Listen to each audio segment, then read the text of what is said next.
What is going on, everyone? Platinum Beasts coming at you with yet another video today. Today we're going to be doing Platinum Beasts Answer Series. I look forward to getting into the comments that you all left for me on last week's video. So without further ado, let's get into it.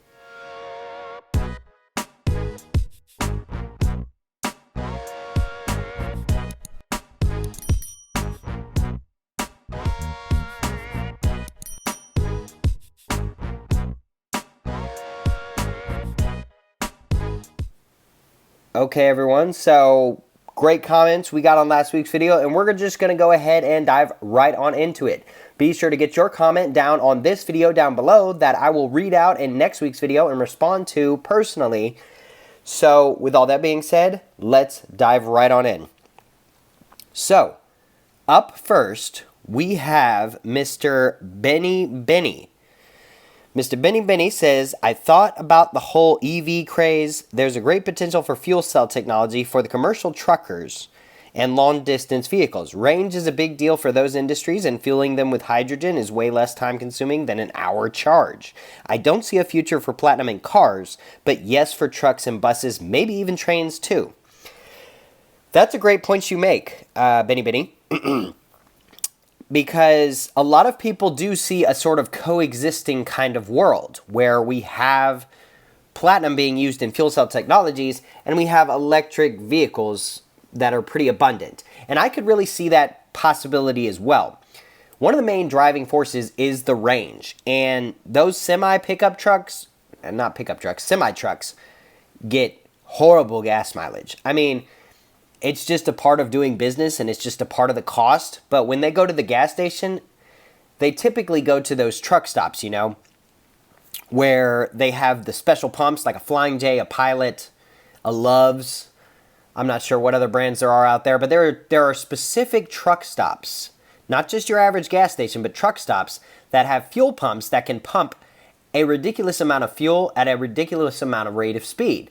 Now, these pumps are meant specifically for those big trucks because they have sometimes hundreds of gallons of gas they need in one fill-up because they just suck so much gas. Whereas a car, you know, the max you're going to get is about 30, maybe 40 on a full-size vehicle tank. Maybe a heavy-duty pickup truck might have up to 40-gallon tank. But unless you go to auxiliary tanks or something like that, you're not going to get higher than 40 gallons. But those semis, they carry a lot of gas because they got to go a long distance. And so they have pumps that fuel up really quick. Now, they burn through a ton of gas. And battery power, towing a huge trailer full of stuff that's heavier than anything, it just doesn't seem possible. You're going to need ridiculous-sized batteries.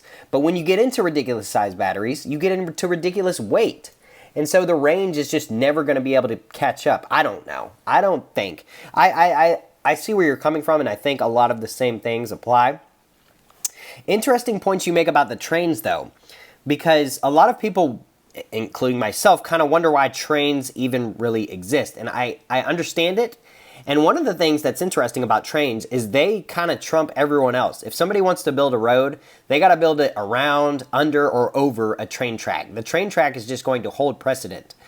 Part of what I do is land development, and I have personally kind of dealt with train systems and things like that, and they are grandfathered in until the end of time. So they get precedent over anyone else. So if you are wanting to develop a large development and you want to add roads and work with the city or whatever, the city's going to tell you that, hey, there's a train track there and you're either going to have to build a bridge over it, or if you can, or if it's possible, maybe under it. But either way, the train track's going to never have to move, right? Train tracks take precedent over anyone and everything.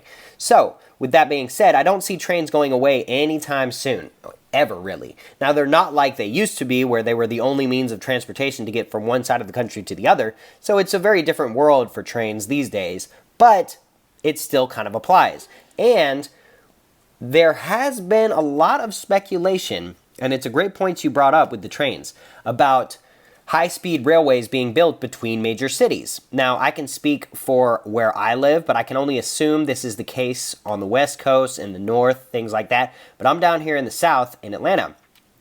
And one of the things that has been kind of thought about and theories and ideas that have been thrown out there and just kind of speculation and rumors and stuff. But I'm down here in Atlanta. I'm not in the city, but I'm close enough to say that I'm from Atlanta. So I'm down here in Atlanta, and a lot of the rumors that go around are high-speed railways being built between Atlanta and Chattanooga, Tennessee, which is a pretty popular town, not too far outside of Atlanta, and also Charlotte, North Carolina, which is a larger town in the South that a lot of people travel to for all different kinds of things. It's a major city. And if they could build a high-speed railway that goes 100, 120 miles an hour, you might be able to get to Charlotte a lot quicker, and you might not have to deal with planes and all that nonsense.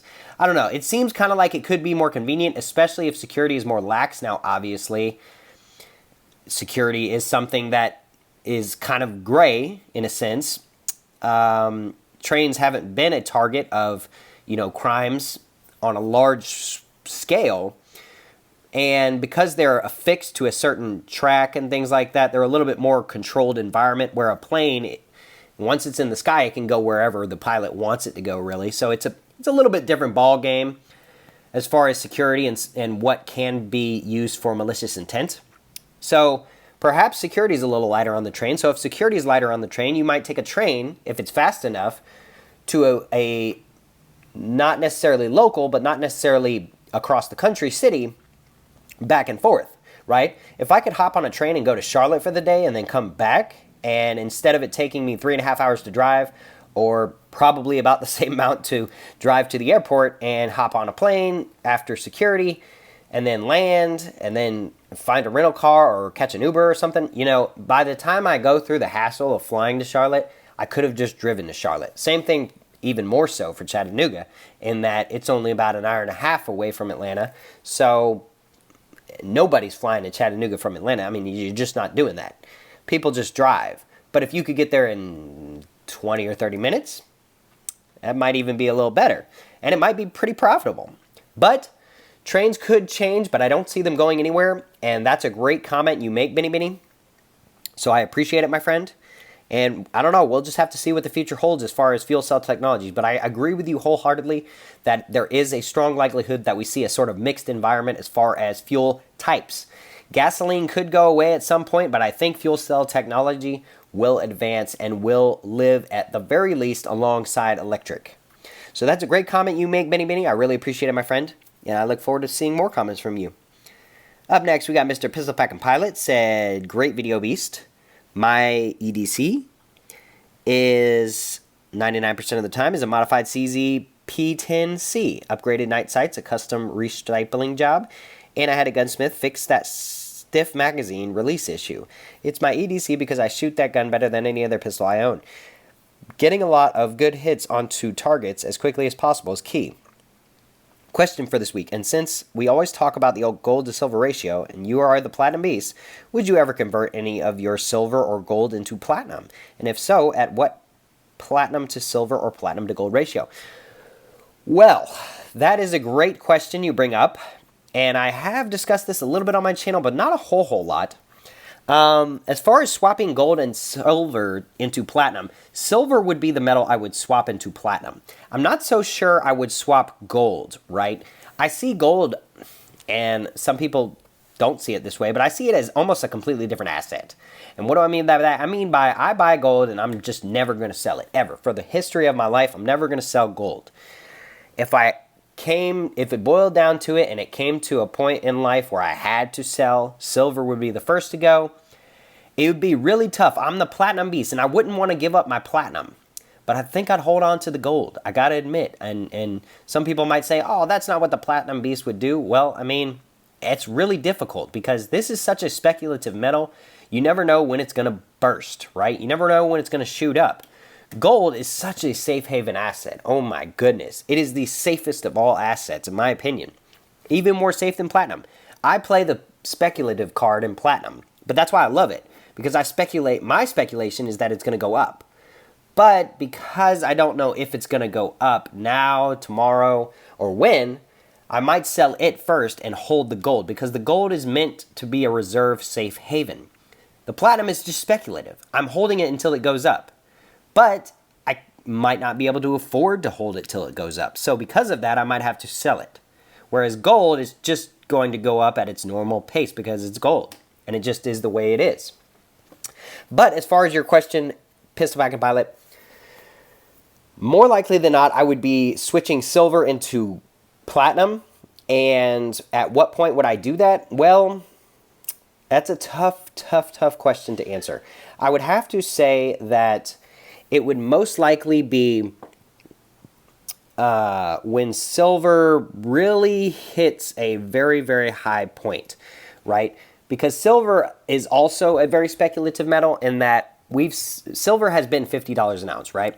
If it were that way again, I would instantly flip into platinum if platinum didn't go up at the same time. Now, if they're both way up, I'd probably just hold both, right?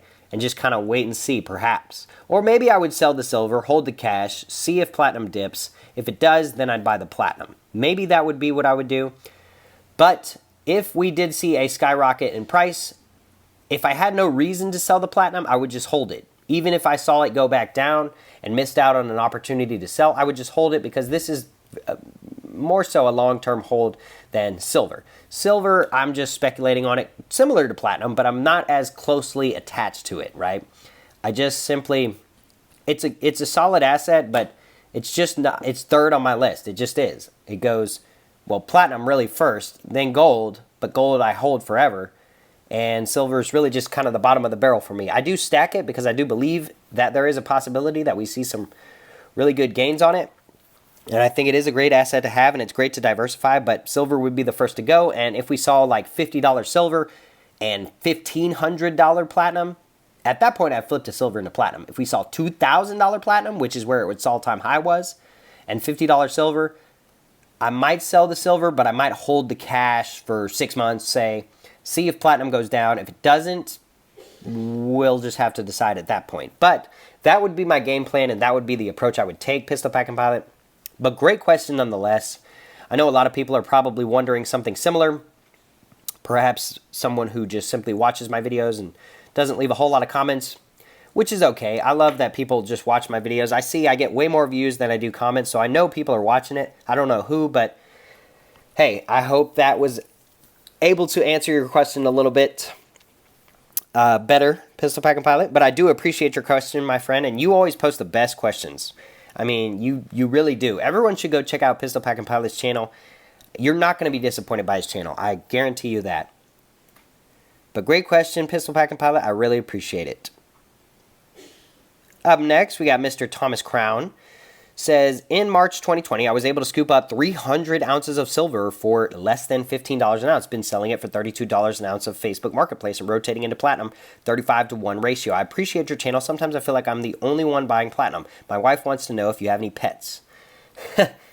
Well, you know, I feel that way as well, right? Because there's so many stacker channels that have 0 platinum, don't believe in it, say they don't stack it, all that stuff. I think it's just not smart. I don't think it's very smart to just completely throw out platinum. A lot of people look at silver and platinum as so similar that they just are okay with silver and gold, but I feel like there's a chance platinum might go up and silver doesn't, or silver goes up and you might want to switch into platinum, but they might not. They might just switch into gold, which isn't a bad play either, but I just think that platinum is a just great diversification tool. As far as do I have any pets? I do not. Unfortunately, I am allergic to cats and dogs. And I've never been a big person on, you know, lizards or fish or birds or anything like that. I just don't really see the point. If I wanted a pet, I'd have a pet that I can hold and pet and take care of, like a child or something. I do really like dogs, and people that have dogs, you know, I'll play with them and stuff, but I'll just kind of suck up the allergies a little bit for a moment while I play with someone else's dog. But I couldn't ever own a dog of my own, really, because my allergies are just so absolutely horrible that I couldn't live with a dog. I really should probably get shots. I've been planning on it, meaning to. I just haven't had the time or just gotten down to it. But realistically, one day I might be able to get a like hypoallergenic dog, such as a Labradoodle or something. But we'll just have to see when that day comes. But as far as do I have any pets, I do not have any. Yeah, so it's a bummer, but hey, it's just the way it is sometimes. But great question nonetheless, Thomas Crown. I really do appreciate it. And that's an epic pickup you got and an epic flip you've been making since March of 2020. Congratulations, my friend. You are on the right track, if I do say so myself. Up next, we got Mr. Silver Ocean said, nice half dollars. I pick those up when I find them and they are cheap. Yeah, me too. Most of those half dollars, I don't have the tube up here, but most of those half dollars that I showed in last week's video, I have a whole tube of Colombian Exposition half dollars, and most of them I got for around 10 bucks a pop. I decided to just suck it up and buy the cull version off of AppMex. I believe if you bought 10 or more, you saved like $1 per coin. So I think I paid like 13 or 14 bucks per coin to finish off the tube. But the average cost is probably about 11 or 12 bucks per half dollar, which is not too bad in my opinion. I mean, junk silver is going for about 20 times face, 21, 22 times face. It's not that bad. So to have something a little bit cooler, hey, it was worth it to me. And I really think that those Colombian Exposition half dollars are very, very cool. They're pretty much the lowest premium collector half dollar, so to speak, but they're just cool nonetheless. So thank you for that comment, Silver Oceans. I really do appreciate it, my friend. And you also have an awesome channel, and you have blown up like crazy. Up next, we got Sly Bryce at High Beast. You mentioned a $1,500 per ounce maximum on platinum purchases. As prices rise over that time, that will eventually stop working. What will you do then? Focus on 1 ounce only because it's cheaper than fractional, or raise your limit? So I have thought of that. So my limit, if you've been watching my channel for quite some time, is $1,500 an ounce, whatever I buy. So this half ounce, right?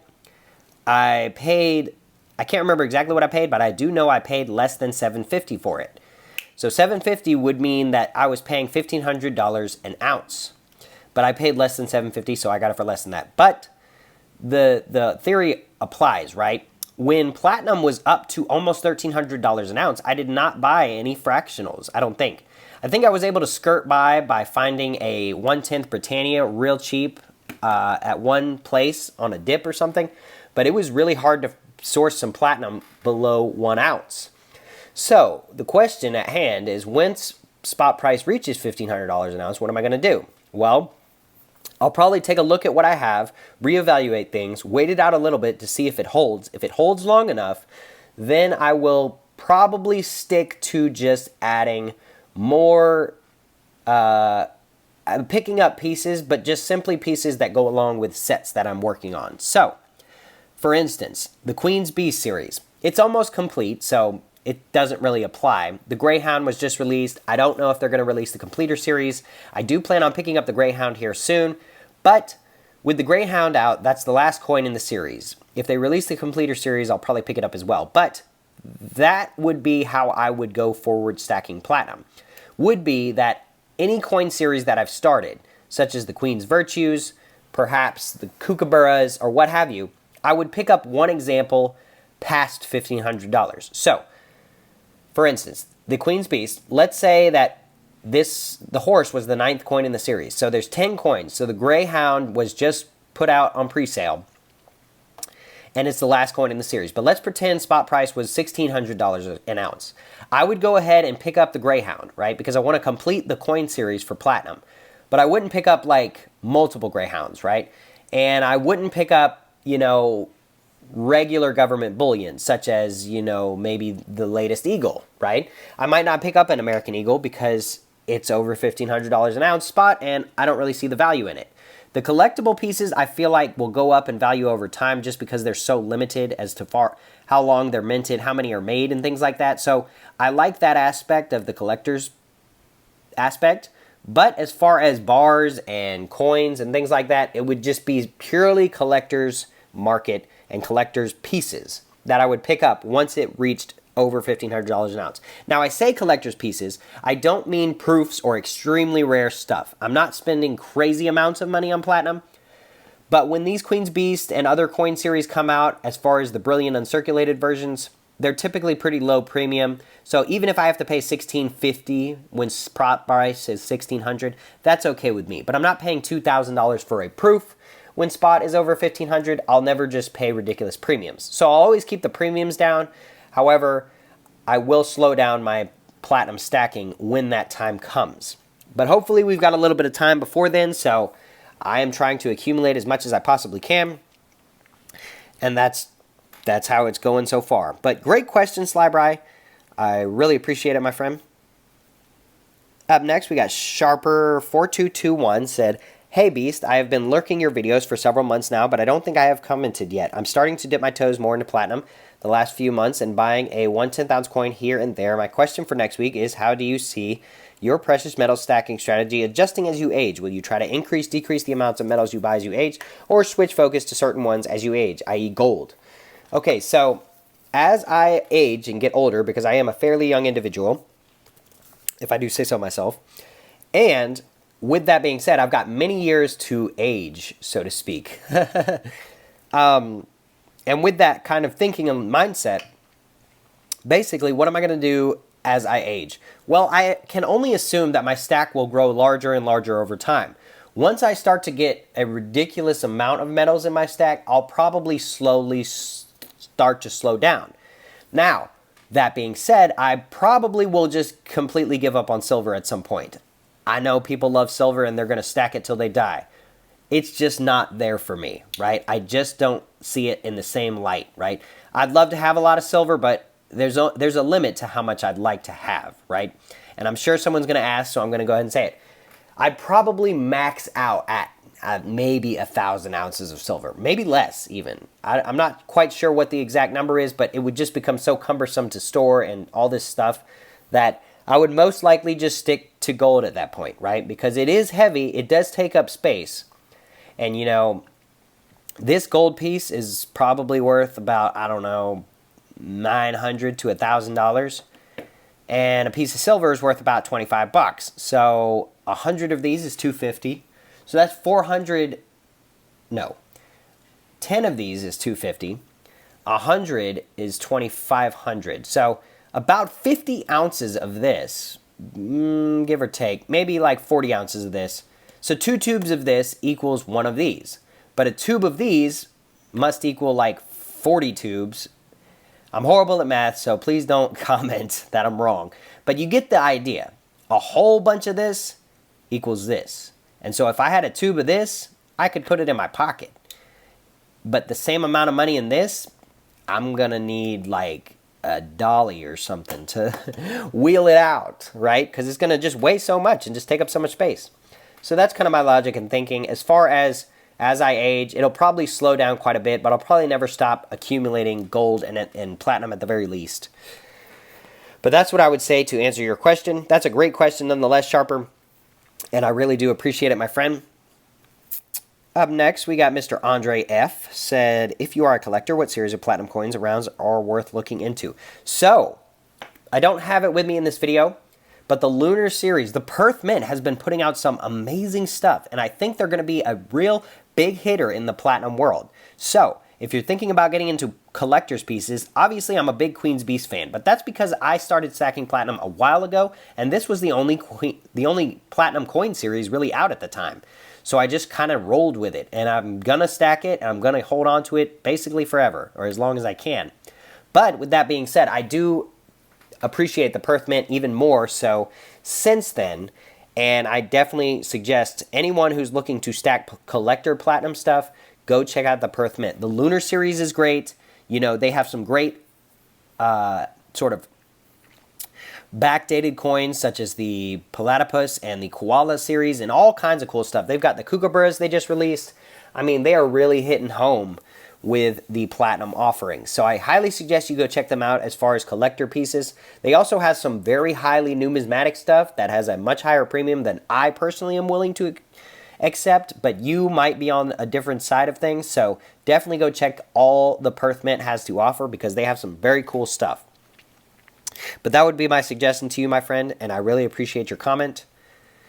Up next, we got Mr. Aloha Stacker said, "You are very welcome. Hey Beast, full stack platinum video coming out today. I hope you enjoy it. Think I am done buying platinum for the year unless some really good deal comes or a unique and cool coin. How much more platinum do you plan on buying this year? Do you have yearly goals for platinum?" So, you know, I've just been kind of in a pickle this year. Finances have not been bad, but they just have been all over the place, and it's really hard to, you know, put aside money for platinum like I have in years past because I've just been kind of busy and then kind of just having a hard time making up my mind what platinum to pick up, really. But I don't really have a goal in mind. I just try to accumulate as much as I can. That's kind of the way I like to go about it, because if I set a goal and then I don't achieve that goal or things change, I kind of get upset with myself in a way. So I don't really like to set too many goals per se, but I just like to accumulate as much as I possibly can. And as far as the rest of the year, hopefully we will see some good pickups coming in very soon. And everyone will just have to hold tight and wait and see what I have to show. But that's a great question nonetheless, Aloha Stacker. I know you've picked up, around, 3 or 4 ounces this year? So you've been doing really good on the platinum scale. And I look forward to seeing more platinum from you. I believe you finished up your goal for this year so far. So I'm sure we'll have to wait till next year, most likely, to see more platinum. But hey, you stack platinum and you are the man. You are an awesome dude too. So everyone should go check out Aloha Stacker for sure. Up next, we got Mr. Gringo. He says, Bob and Mike's comment. The Royal Mint runs 10 over on their limited edition products, even on the short run of 1,000. They'd have 10-10. Backyard Bullion might be the man to ask about why they do this. I picked that up from one of his videos. The House of Tudors were one of the royal houses that ruled England during the 15th and 16th century. Henceforth, the coin tribute. Interesting. That is some very interesting stuff, Gringo. I really appreciate you commenting and letting us know some of the info on that. I did not know the Royal Mint ran 10 over. Now, I do know that for the Queen's Beast series, they have an unlimited mintage listed, so each coin, I assume, has a different number attached to it. I'm sure the Royal Mint, hopefully, will release those numbers at some point. But that's interesting, they run 10 over. I wonder if it's just to keep examples in museums or just on hand or what have you. I'm really unsure, but I'll have to check out Backyard Bullion because I know he is an Englishman, and he would definitely probably know why that is. But that's some great info you shared, Gringo, and I really appreciate it, my friend.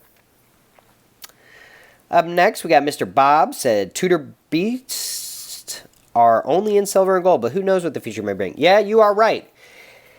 It's looking like more and more mints across the world are deciding to mint coins in silver and gold, and then if the series is proven to be very popular, they add platinum later on. So who knows? We might see some platinum. You know, actually, now that I think about it, some platinum Star Wars coins would be absolutely phenomenal. Now, I know they make these in gold and silver, but platinum, whew, that would take all my money, if I'm being honest. But thank you for letting us know that, Mr. Bob. And I did check out the Tudor Beast series, and it does look like a very, very cool coin series. So we'll just have to wait and see if they come out with platinum. If they do, you might see me start getting those in on my channel. But thank you, Bob. I always appreciate seeing your comments, my friend. Up next, we got Mr. KS Coins. Those robots you speak of are way off. Plus, you would have to have a person maintaining them. Exactly. Just like electric cars already rolling blackouts, imagine if everyone plugs in their car. Wow, not in my lifetime. Peace, beast, stay safe, and stack on. Yeah, the infrastructure is just not there for electricity. You know, there are tons of people who have electric cars and they say, oh my gosh, it's like the best thing in the world, and this, that, and the other, and they don't pay any gas, and, you know, this, that, and the other, blah, blah, blah. But realistically, if everyone had an electric car and plugged in all at the same time, the power plants would just blow up. They don't have enough electricity to add all that onto what they already produce. They already know how many people they need to provide electricity for, and so they do that. I assume they have the ability to have a little bit of leeway, you know, if there's some crazy storm coming in, they probably have reserves and things like that. If there's a cold front coming in, or I guess a lot of home heating is on gas, but if extreme temperatures get too hot in the summers, you know, people are going to be running their ACs even harder. So I'm sure electric companies have things in place to account for, you know, extraordinary circumstances where people are using more electricity. Kind of like the pandemic.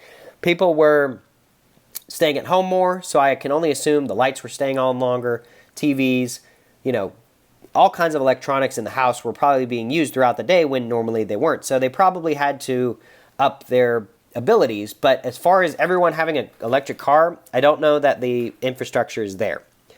And then there's also the charging station issues, where if you live in a rural area, there's none, or it's kind of hard to get to, what have you, yada yada.